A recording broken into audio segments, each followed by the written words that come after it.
महाराष्ट्रामधले रस्ते प्रवास आणखी सुसाट आणि सुखकर होणार आहे, कारण पुढील वर्षी रस्त्यांच्या कामासाठी तब्बल 1.5 लाख कोटी रुपये खर्च केले जातील।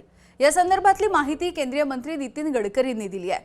राज्यामध्ये अनेक ठिकाणी नवे मार्ग बांधले जातील, तसंच मुंबई-पुणे एक्सप्रेस हायवेला पर्यायी असा दुसरा महामार्ग मंजूर करण्यात आल्याची माहिती देखील नितीन गडकरी यांनी दिली।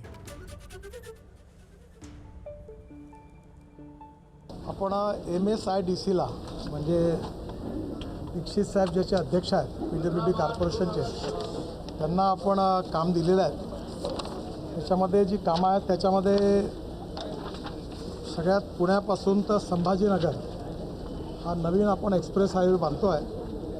हा 16,318 कोटीचा आहे। MOU झालेला आहे। एक पहिला जो आहे तो पुणे अहमदनगर संभाजीनगर असा रस्ता आहे। तो रस्ता पूर्ण चांगला करणार, त्याच्यावर पूल वगैरे बांधून 2,000 कोटी खर्च करणार। तर राज्यामध्ये नेमकी कुठे कुठे या रस्त्यांची कामं केली जाणार आहेत जाणून घेऊया। सध्या 1.25 लाख कोटींची कामं सुरू आहेत आणि येत्या वर्षात 1.5 लाख कोटींची कामं केली जातील।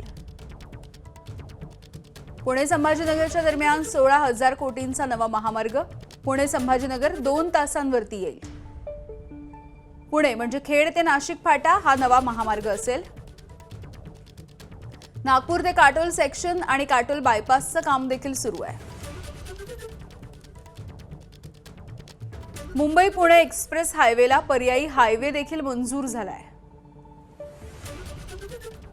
मुंबई पुणे बंगळुरू रस्त्यामुळे आता 5 तासांमध्ये मुंबईवरून बंगळुरू गाठणं शक्य होईल।